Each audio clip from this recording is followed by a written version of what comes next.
Show. I'm your host, Robert Wilson, sitting alongside some of the best people in the business to recap week 10. That's right, 10. 1, 2, 3, 4, 5, 6, 7, 8, 9, 10 of the NFL football season. It was incredible. There was an amazing amount of games this week, and we just want to go through them and talk about them on the Beyond Elevated show. First off, I want to introduce a couple people. Sitting to my left virtually is none other than Percy Lee Jones. P. Diddy, paid for sure. All the nicknames that you guys want to call him. Percy Jones, all the way from Atlanta. What up, Perce? What's going on, fellas? What's going on? Hey, I'm chilling, man. I'm chilling, trying to be like you when I grow up. I'm happy to be back. It was some wild football games this weekend. I'm sorry, Ryan. We'll get to that later. I'm sorry to hear about your team, but my team is looking like one of the worst teams in the league. Yeah, don't feel sorry for Cowboys fans. And then sitting next to him is, he got a glass of wine. Don't drink and analyze at the same time. Is Mr. Ryan Lillis, all the way from Dallas, Texas. And Ryan, are you drinking what are you drinking, bro? What are you drinking? What is that? Did you just put a wine glass? The game yesterday. I can't drink beer anymore and watch this football team. I had to switch to something a little stronger after that game on Sunday against Green Bay. So, switched up a little bit to wine. Great weekend of football.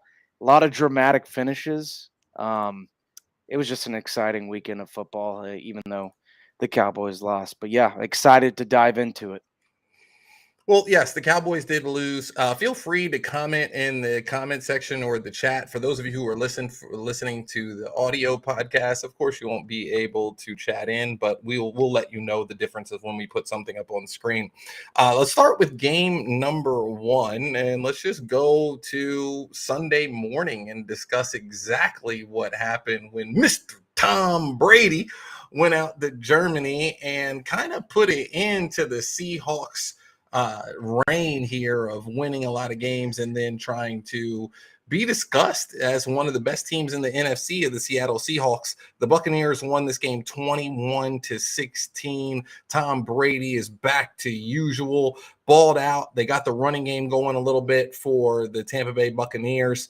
Tom Brady was 22 of 29 for 258, 2 touchdowns, and specifically Mr. White, Rashad White, had 22 carries for 105 yards, a little bit different than what Tampa Bay has been experiencing in the past, being the last team in the league at rushing the ball. Seems like they got the ball moving a little bit, Percy, and Tom Brady comes and wins the game 2 games in a row. What do you think, Percy?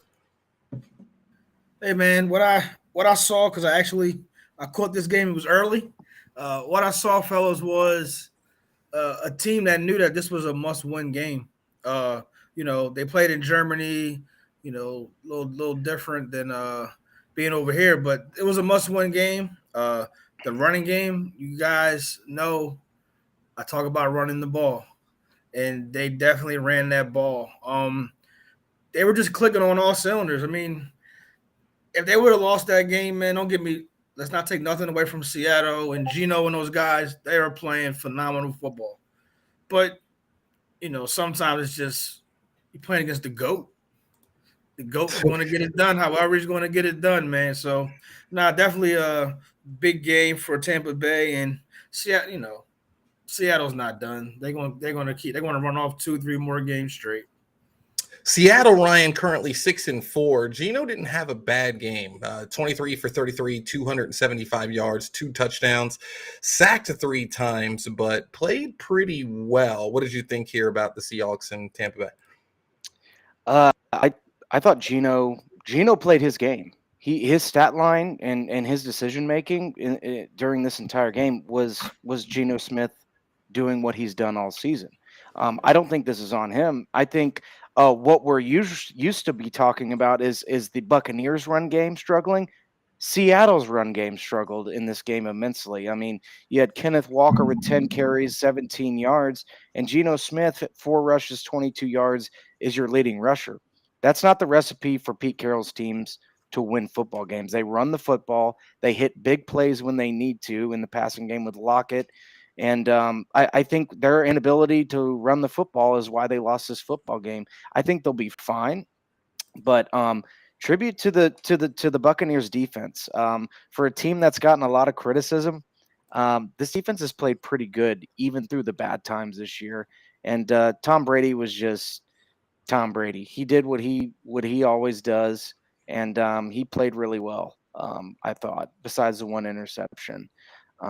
Yeah, so Tom Brady, man, that's it. I want to talk about the Tampa Bay offensive line, and I'm getting a lot of my stats from PFF. It's Pro Football Focus. Definitely check them out if you haven't. But the run blocks and the pass blocking grades were fantastic for the Tampa Bay Buccaneers. Most people having over 80, two people with Rashad White and Cade Otton having below 80. Obviously, that's important when Tom Brady sits back and is going to throw the ball all game.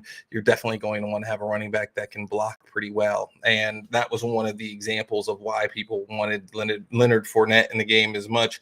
But the team played pretty good here on the offensive line. Also, in addition, Tom Brady just did what Tom Brady does, march the ball down the field, had a rating of 115.1. And then also, the 2 touchdowns and 275.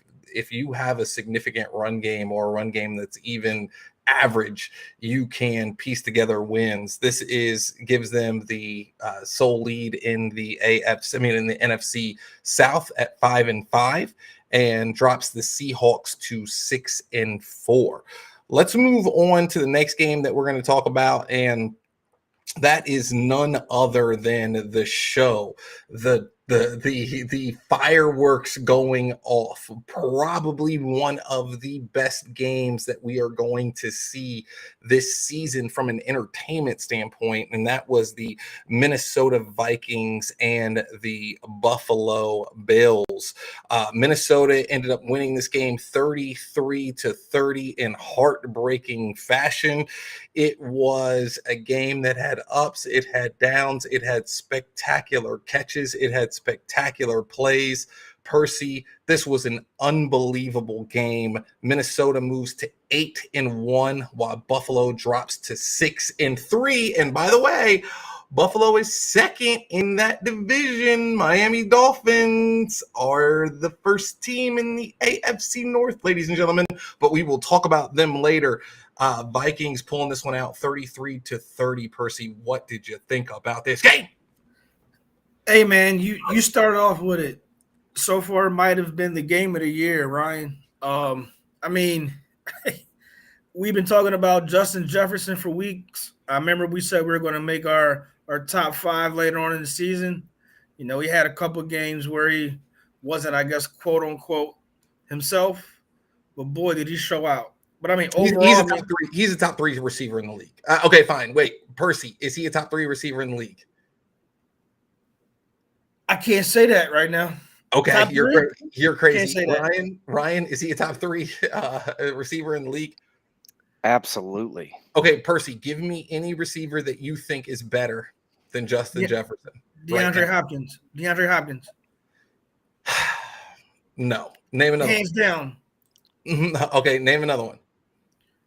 Don't make me pull the statistics. Name another one. You said 3, not top 3. That's what I want to know. The guy he played against on the other team, Diggs.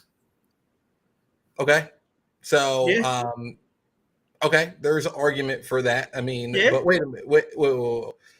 Okay, fine. Stephon Diggs, you can make an argument for. Name another. I can't make can I make one for Hopkins or no? No, hell no. You can't make one for Hopkins. Now, he just got back. Yes, he's balling, but he's not at the level of Justin Jefferson right now. I mean, it's just not. But that's fine. I'll give you 2. Wait, bro, I'll give you the second one. I'll give you both of them. I want to hear you name another. Another? I'm not giving you. So for the record, I'm not giving you Hopkins, but for the sake of this argument, it could go through. So that's 2.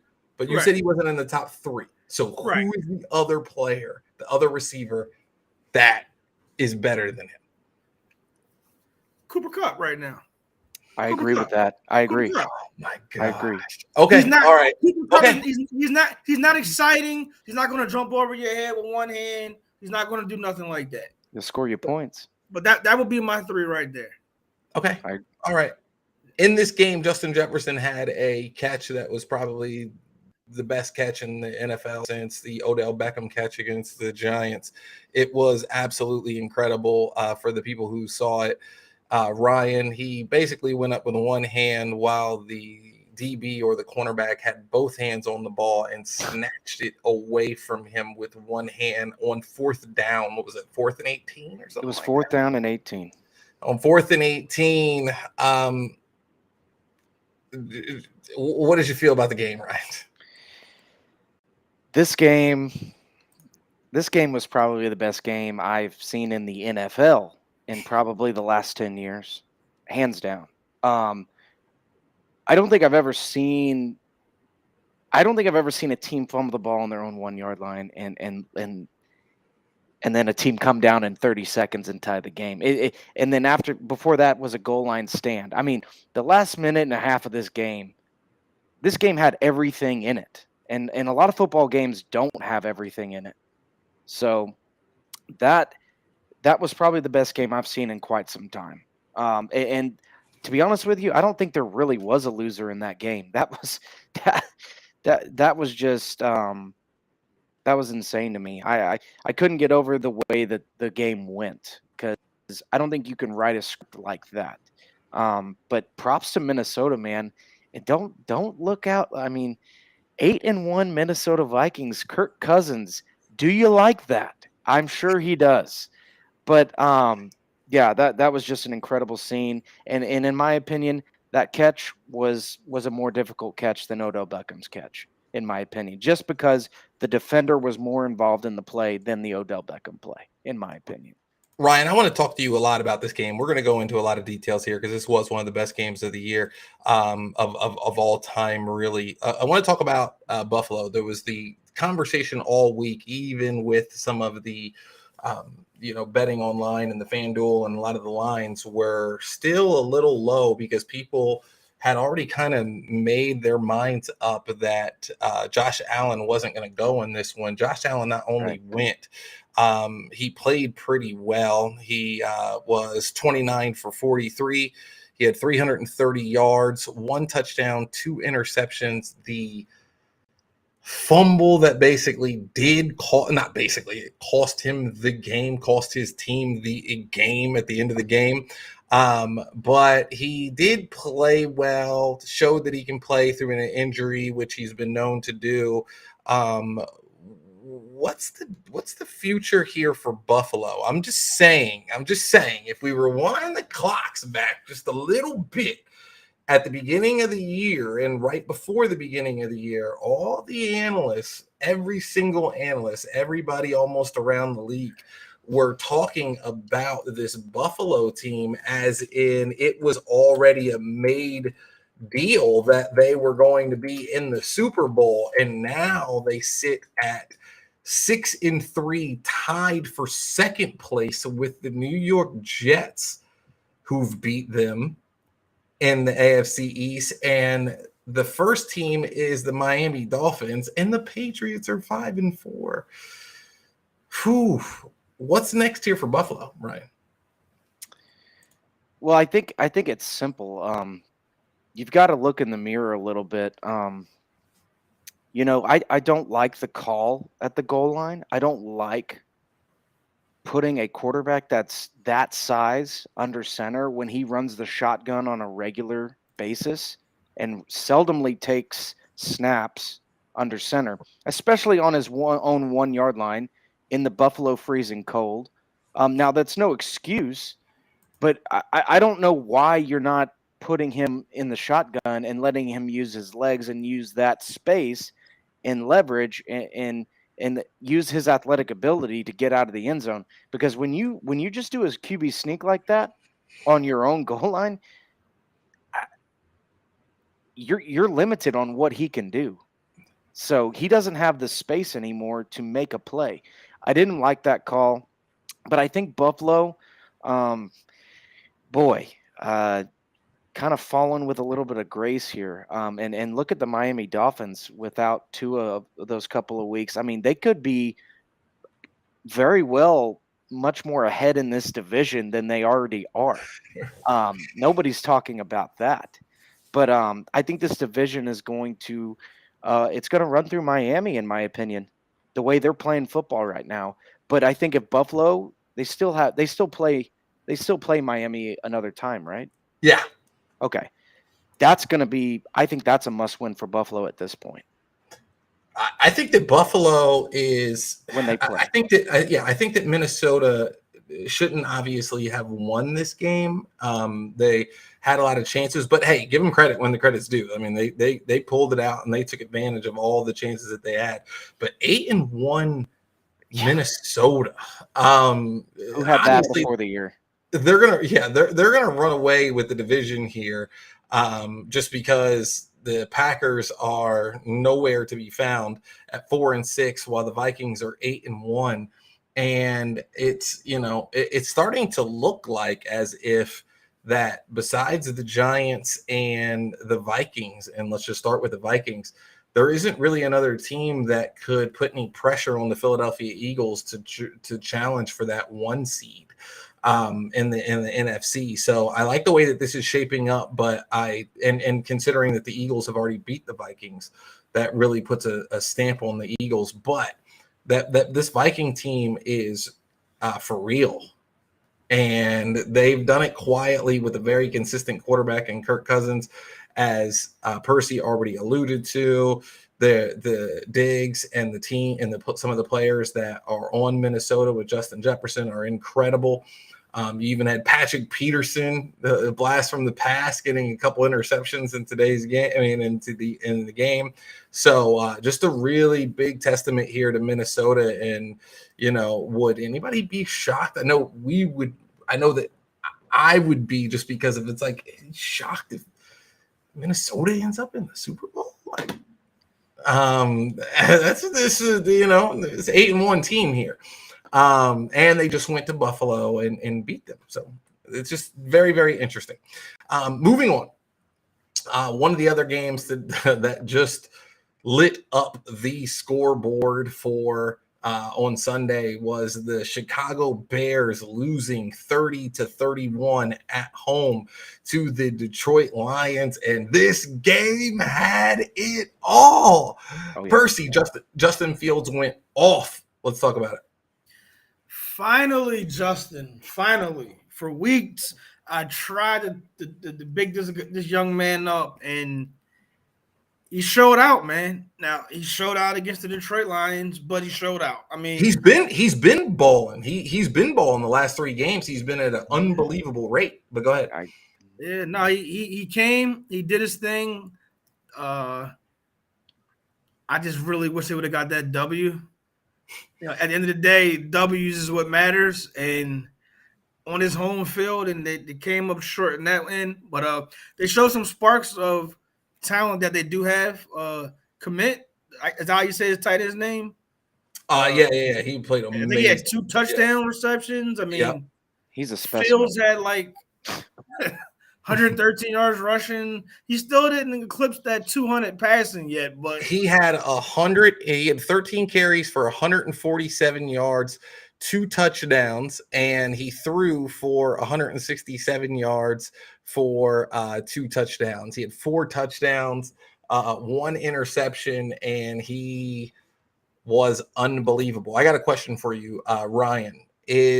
Has Justin Fields solidified, even though their record right now is 3-7, has he solidified his place as the quarterback that the Chicago Bears are going to build around? I think so. I really do.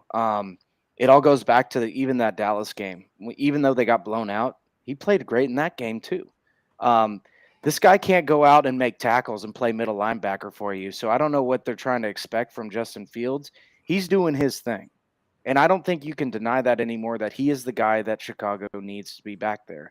Now, you know what? Should you score more than 6 points in the fourth quarter? Yeah, but your defense also gave up 21 points in the fourth quarter. And you've kind of had a fire sale, getting rid of guys, your key pieces on that side of the football. So, Plus, they were doing it at the beginning of the year too. I mean, yeah, they've gotten rid of a lot of the names that you would recognize, on the defensive side of the ball, and then you sit there and wonder why you're giving up 21 points in the fourth quarter. It's all correlated. So, I think he's the guy. They got to get better on defense, man. Their defense is. I don't even know if you can spell. Can you spell bad with 2 D's in football? yeah, It's bad. It's yeah, bad. no, it's horrendous. But and no offense to Detroit, but it's Detroit. Yeah, surprisingly, Detroit has one of the worst defenses in the league too this year. Right. This was just doomed from the beginning for Chicago to lose. When I was watching it live, I just kept thinking to myself, like, somehow, some way, Chicago's going to find a way to lose this game. And it's just like, man, like, goodness gracious, you guys lose by 1 with the team scoring 21 points in the fourth quarter. It's like, my goodness, you guys find a way. You're going to find a way to lose this game. But it definitely wasn't because of Justin Fields. I think he solidified his spot. I think he is going to be the quarterback for the future. And I think that he is playing lights out right now. And I wanted to even lead off the show with him to talk about how amazing that he's doing. But we will move on. Heading over to one of the other big games of the week, one of the noticeable games of the week was the Dallas Cowboys heading to Green Bay, losing 31-28. 31-28. I'm going to say that again, Ryan, because I know how much you like the Cowboys. They lost 31-28. Now, it was in Lambeau, to be fair, and it is Aaron Rodgers, but they did lose 31-28 to the lifeless Green Bay Packers. Ryan, we'll let you just simmer on that. Percy, what did you think about the game, buddy? Hey, man, you guys know I hate to say sometimes when it comes to these sports, these professional sports, it's one of those games where I'm sorry, Ryan. It's kind of like there's no way Green Bay loses another game. Like, I do those weekly polls and with a couple of other friends, and everybody picked Dallas Cowboys. Guess who didn't pick Dallas Cowboys? And I only picked it, Ryan, simply because of the way the game is set up. There's no way Aaron Rodgers loses another game. There's just no way. A 6th one in a row? Yeah, like it's kind of like there's no way. Like, yeah. But I mean, like you said before we started the show, man, 28-14. You guys were up. You guys, I can't say what I want to say, but you blinked the bed. So I want you to tell our listeners what you think about this. Yeah, Stephen A. Smith. It's an accident waiting to happen. It's just going to happen. But go ahead, Ryan. I'll let you. The mic is yours. Just go. Well, I'm glad that we as Cowboys and the Cowboy fans could be the giver of life to Aaron Rodgers. You're welcome, buddy. Because I don't even know what to say about this game because you were playing so well. And then you just absolutely lose all intensity on both sides of the ball. I'm a Dak guy, but this is a game. If you're a great quarterback, you win this game. If you're a good quarterback, you blow this game, and he did with 2 interceptions. The 2 interceptions to the same player. I mean, do you? I mean. When's the last time that's happened? I want to know on back-to-back possessions because at that point I was about to turn the game off. But the recipe for success is there, but that was just an absolute piss poor showing of football, especially in overtime. Kick the field goal. You've got that defense behind you, McCarthy. But we're going to go for it on 4th and 4 on Dak Prescott and put the ball in Dak's hands. I get it. But he's been on and off all game. All game. And the defense? I mean, what the hell was that? We couldn't stop anything. We couldn't stop Detroit in that second half.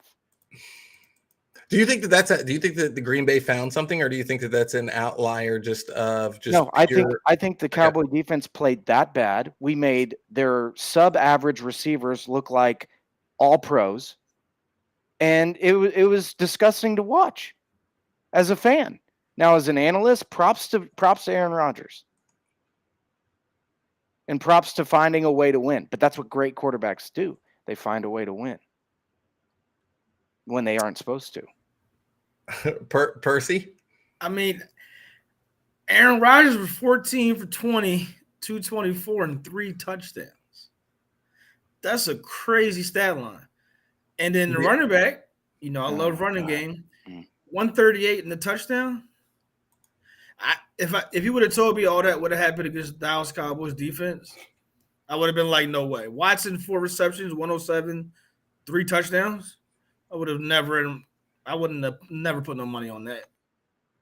Aaron Rodgers had a passing grading of 81.2, which is pretty good. I mean, he played pretty well this game, like you were saying. Dak didn't have a horrible game. Yeah, he definitely showed massive problems, but it wasn't horrible. I don't want to say that it was so bad that it was ridiculous, but I do want to talk about how great CD Lamb played. And this is another good game for CD Lamb. Ryan, I believe he caught over 150 for 150 yards. Go into that, please.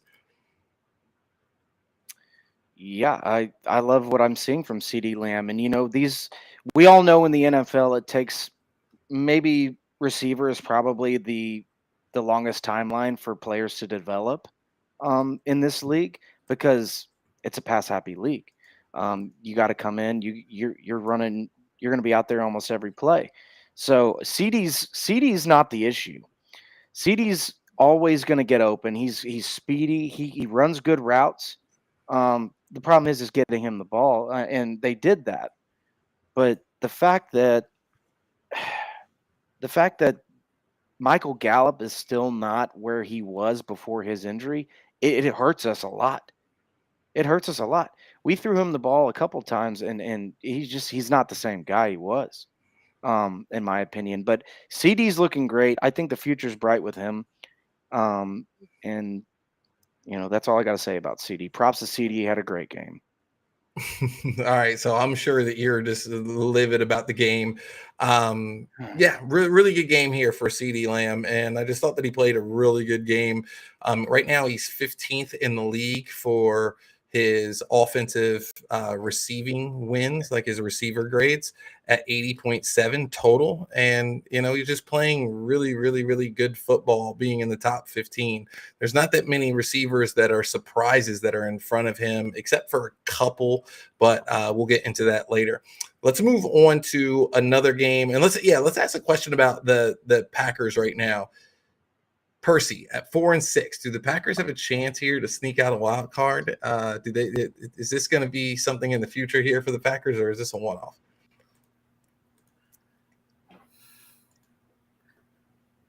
I don't think they make it this year, guys. I don't think they make it this year. I don't think their schedule is going to help with their next games being at Philadelphia, at Chicago, which ain't no gimme no more. It ain't no gimme now with Chicago. No. The LA Rams, and then at Miami, then Minnesota, then Detroit. It's going to be a tough ride for Aaron Rodgers. But let me just tell you, if him and Tom Brady both find a way to just get into this thing, it's going to be like, man, these guys are something special. Like, they're just like, all right, like, put all of them aside. We got to go 6 games or 8 games, and we got to win 6 out of 8. Like, and both of them might do it. It's going to be like, oh, gosh, you guys, this is just what it means to be one of these guys. So I don't want to close the casket on any of them yet. I just want to say that I think that the Buccaneers could do it before the Packers could, but I'm interested. I'm definitely interested.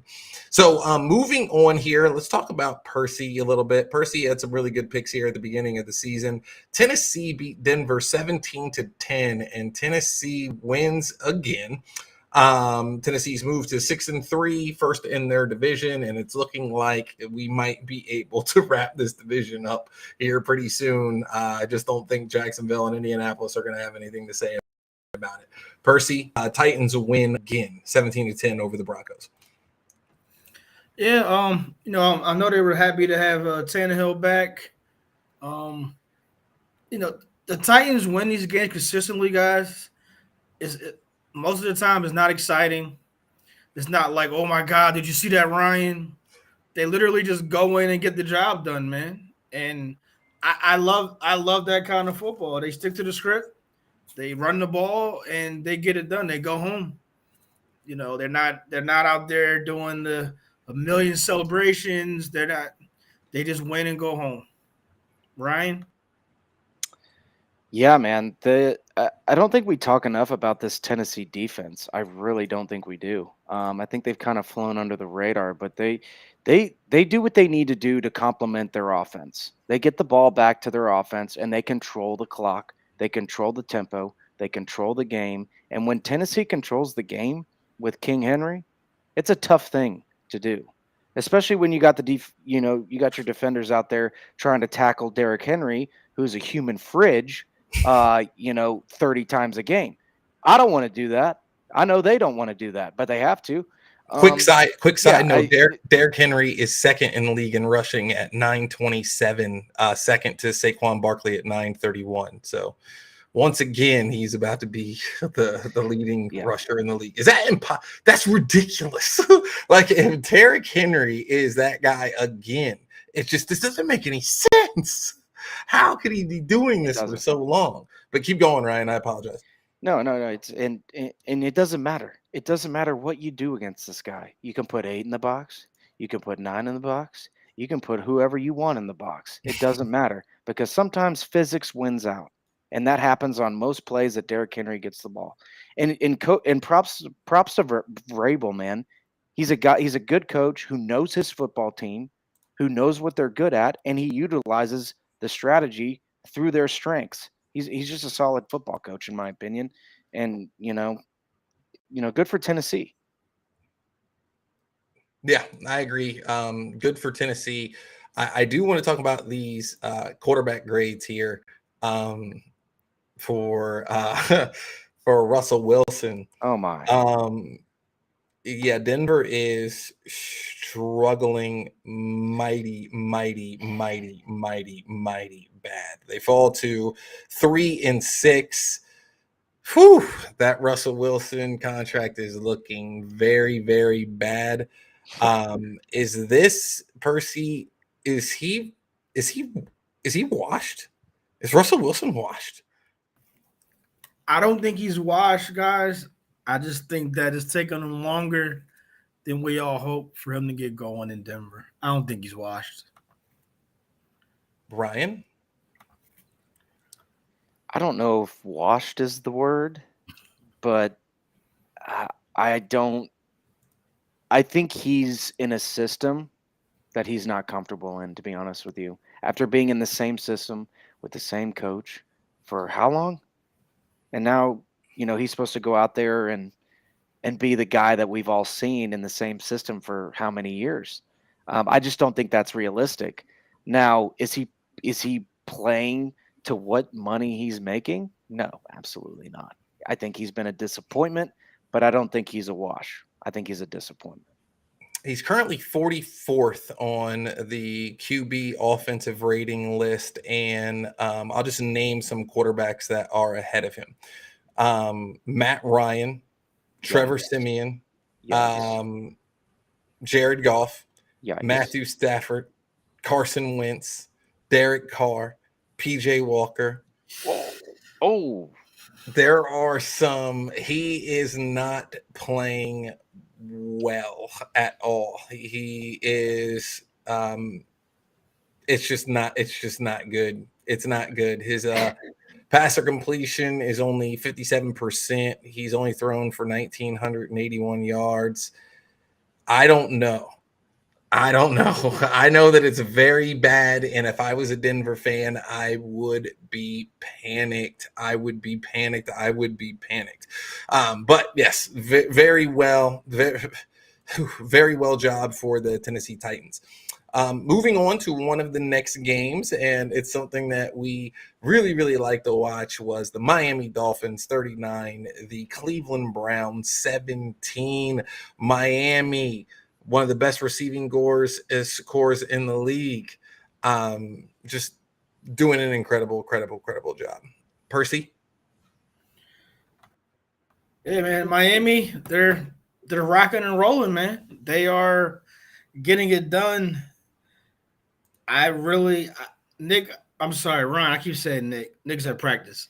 I really want to see what Miami does when the pressure's on in the playoffs, man. I really want to see how they do, Ryan. And it was a whole bunch of talking when they picked up Tyreek Hill in the offseason, and I'm starting to think they may shock a lot of people, man. I'm not saying they're going to make to the big dance, but if they get to that AFC Championship and end up in a shootout with a with a Kansas City, Ryan, I don't know, man. That would be a good game. Tyreek Hill against his old team in the AFC Championship. What you think, Ryan? That would be. Yeah, this Miami team is scary right now. And the reason I'm going to tell you why they're scary, and this is it, because you got the receiving core that you have talked about. We all know the names. You got Waddle, you got Hill, you've got Gesicki. You've got a lot of attacking options in that pass game, and it's frightening when they throw the ball downfield because you don't know, because they've got so many guys that can get behind you, and that's always scary to a defense and a defensive coordinator. But this is the scariest thing, is that you've got this rushing attack that's now all of a sudden come alive with Jeffrey Wilson, 17 carries, 120 yards, a touchdown. Raheem Mostert, 8 carries, 65 yards, a touchdown.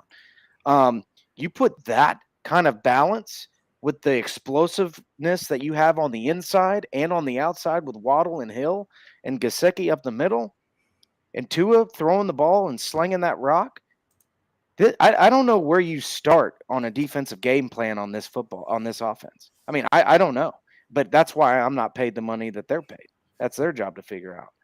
But yeah, this Dolphins team is scary, and it's not a team that I want to face in the playoffs when that time comes around. It really isn't. They can beat you and score any way they want to. They just have to make the decision on what that is, and that's a scary thing. Ryan, I agree with you completely. It was just a beatdown from the beginning. The receiving grades for the Cleveland Browns were just horrible. Donovan Peoples-Jones went 5 for 9. 5 receptions on 9 targets, 99 yards. But after that, there wasn't anybody who had over 50 yards, and they just couldn't move the ball on those guys. But more importantly, Miami just went off, from people like Alec Ingold to Trent Sherfield to Jalen Waddle to Raheem Mostert to Tyreek Hill. It's just a lot of weapons. They can do a lot of things. And yes, they are starting to scare me. Believe it or not, on the passing grades, Tua is the best passer in the league, according to PFF Football. They're scoring a ridiculous amount of points every single week, and they look like just really confident. They look really confident, and I would be definitely nervous if I was. I'm not saying that they have to be nervous because it's Patrick Mahomes and it's Jared Allen and some of these great players, but man, if that Miami team gets a home game, that's I mean, they could even fight for getting the second place now. I mean, right now, if it ended today, I believe, look it up, Ryan, I believe they are second, are they not? Yes, they are. I think the Chiefs are first and the Dolphins are second if they ended today. So just really, really incredible. Scared of this Miami team, and I think that this Miami team is going to do some unbelievable things. Percy, let's go to the Kansas City Chiefs winning over the Jacksonville Jaguars. We won't get into specifics with that, but they won 27-17. The Pittsburgh Steelers finally won a game against the New Orleans Saints, 20 to 10. Wave those flags, wave those yellow rags everywhere, Pittsburgh Steeler fans. The Giants won again against the against the Texans, 24-16. And the Raiders, my goodness, the Raiders lost to the Colts with a new coach and a Matt Ryan at quarterback. But two more games that I want to discuss, and that is number one is the San Francisco 49ers beating the Chargers 22-16. And this was a really, really good game, but Garoppolo does it again. I think we need to start giving Garoppolo his props because, believe it or not, even though San Francisco will never admit it, they needed him this season big time. Percy? No, I totally agree, man. Don't wish the injury on on a young guy that got hurt. But Jimmy, man, Jimmy G, it's never pretty, but it's a win. I mean, 19 for 28, no touchdowns, but 240 yards passing, I believe. Ryan, he never loses composure. He never gets flustered. Yes, doesn't have the big game underneath of him, but not too many can say they do. And with that passing game, was it Brandon Ayuk? Mm-hmm. He had a lot of key catches in that game. A lot of key catches, man. And I mean, with that, Ayuk went 6 for Ayuk 84, and McCaffrey went 4 for 39. Yeah, and with the addition now of McCaffrey, I mean, San Fran. I would not be shocked, guys, if they get back to the NFC Championship once again. I wouldn't be shocked at all. Bosa's playing good. Mm-hmm. The linebacking core, I mean, overall, they're playing good football. They just dropped a couple earlier in the year. What you got, Ryan? Yeah, I think I'm right there with Percy. I mean, Jimmy G with a running touchdown. I mean, what else can you ask for from this guy? He just does whatever he needs to do to win a football game. Whether he's running, he's not running a ton, but he's getting a rushing touchdown. He's distributing the ball pretty well. They've got a ton of weapons in the backfield. They put Debo back there. Now you got McCaffrey. You got Elijah Mitchell, who had a good night. Brandon Ayuk is a guy that's he's flown under the radar, but he is a solid weapon. He's a solid secondary weapon to Debo, even though Debo didn't have I wouldn't call it a Debo game with 2 catches, 24 yards and 4 rushes for 27 yards, but that they try to take him away. And Brandon Ayuk was there when they took him away. And that's what you want from your secondary guy. And I like San Francisco, man. I think their defense is great as well. It's an exciting team especially with McCaffrey. So, yeah, I couldn't agree with you more. One thing is the difference between the offensive lines. San Francisco's offensive line played great. The Chargers' offensive line played horrible. San Francisco gave up 3 pressures with no sacks or hits. And the LA's offensive line allowed 12 pressures, 5 coming by the way of sack or hit. Also, in the second half, the LA Chargers offense just looked horrendous. And I was looking at the number because I couldn't believe the number. That's why I paused for a second. Second half, they were only averaging 2.7 yards per play in the second half. I had to read that again just to be like, what? 2.7 yards on average in the second half. They were just beat up and down the field. And it's apparent that, once again, Percy, the Chargers were just preseason hype. again, we believed in the Chargers from all these analysts out there saying that, oh, we really like the Chargers. You know who the sneaky pick is? The Chargers. Well, guys, the Chargers are 5-4. And every time they get our hopes up, they just let us down over and over again. Ryan, do you believe in the Chargers to finish out here? I don't. I think they missed the playoffs, to be honest with you. I mean, does this feel like a 5-4 football team that we're talking about right now? No. I mean, this entire season has felt like they're a sub 500 team. The way that they have been depicted, the way that I've kind of watched it. Yeah, man, I like Justin Herbert, but with no Keenan Allen. And I mean, they tried to target Mike Williams a little bit more, but I mean, he's been kind of nicked he's up. hurt now. Yeah, he's been nicked up, and I think he's out. And I mean, Austin Eckler had 24 yards rushing, only 2 more than Justin Herbert.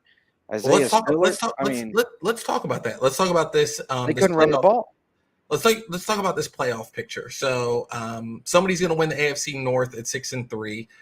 The Ravens right now are leading it. The Bengals are in second place at 5-4. So we'll say one there. AFC South, somebody's going to win there. 6-3. Titans are probably going to win. I just don't believe the Colts are going to go to the playoffs. And then we go over to the interesting AFC West with the Chiefs being 7-2 and the Chargers being 5-4. Let's just write off the Broncos and the Raiders. And then let's also go over to probably the best team, the best division in football, the AFC East. And that is the Dolphins at 7-3, the Jets at 6-3, and the Bills at 6-3. So let's just put all the teams there. Let's just say we have the Dolphins, the Jets, the Bills, the Chiefs, the potential Chargers, the Ravens, and the Bengals. That's 7. And the Titans at 8. So 7 teams get in. Which team do you see out of those teams not making it, Percy? Chargers. They got a lot of injuries, man. They got a lot of injuries. Way too many injuries. Chargers. Ryan. I agree with my man Percy. I think the Chargers out of those teams are the weakest team, and I think they miss the playoffs. Man, let me compare them. Okay, so that means the bottom 3 teams would be the Bengals, the Chargers, and believe it or not, the Bills. But the Bills are going to get in. Let's say the Jets. Yeah, unless the Jets just let's say the Jets at 6-3. One of those teams don't get in. Yeah, I'm probably picking the Chargers. Yeah. That's crazy. Let's do the same thing on the NFC side. Okay. We have the Eagles, Giants, and Cowboys. The Seahawks, the 49ers at 5-4, the Vikings at 8-1. Let's just throw the Packers in there at 4-6. And then the Buccaneers at 5-5, which somebody is going to win that division, either them or that they're only going to get one in. So it's looking like it's going to be a fight between the Niners, the Packers, and the Cowboys or the Giants. Right now it would be the Cowboys, but we'll see how that goes. I don't believe in the Giants. So it doesn't help the fact that the Packers just beat y'all, Ryan. But which team out of those teams do you guys think does not make it out of those 3? And that would be the Cowboys, the Niners, and let's throw the Giants in there. Let's say 2 of these teams aren't going to make it. The Cowboys, the Giants, the 49ers, and the Packers. You go first this time, Ryan. I think the Packers miss the playoffs. Okay, that's 1. Who's the second one? This is tough. That's Packers. I think the NFC is more. I think it's a little bit more even. I think we know the AFC powerhouses, the high flying offenses. I think the NFC is a little bit more tricky, in my opinion. I think you're right. And I know you don't want to call out your team and say it is, but yeah, I think the Packers are the team. That's fair. They're 4-6. They have a hellacious schedule coming up. That's the best game that offense has played all year, and they won't Yeah. play like that again. And of course, against Dallas, that always happens. Yeah. Okay. All right. I feel better. Yeah, it's the Packers. Okay. Percy, you don't even have to answer it. It's the Packers. Unless you want to go on record and say it's the Cowboys or Giants. Or 49ers. Or 49ers. Yeah. You know what I'm gonna say? I can't do it. Never mind. I can't do it. I'm gonna just go over. I want to say the Cowboys. I'm gonna just go with Ryan. You fool. The Cowboys. Okay, never mind. The Cowboys are gonna make the playoffs, bro. All right. Anyway, let's move on. That's crazy. Don't worry about Percy. Percy makes those long shot bets. But to be fair, Percy, to you, there's been some crazy things that have happened this NFL season, and I am shocked at some of the things that are going down. Guys, what a show. Thank you guys so much for being on the show. It's Monday night. We got the Eagles playing right now. Percy, any closing thoughts? Oh man, I hope the rest of our Sundays are as exciting as the one that was yesterday. Unfortunately, there's no hope with my Raiders. I'm sorry. I'm not one of those fans that's like, oh no, we're just not getting it done. Oh, they're done. Better luck next season. Over to you, Ryan. What is that term called? Is it Black Monday or whatever? When the coaches get fired at the end of the season, don't be shocked if McDaniels is a part of the Black Monday layoffs. Ryan? Yeah, other than the Cowboys, essing the bed, as Percy would say, it was a great Sunday, and I had a lot of fun watching the games.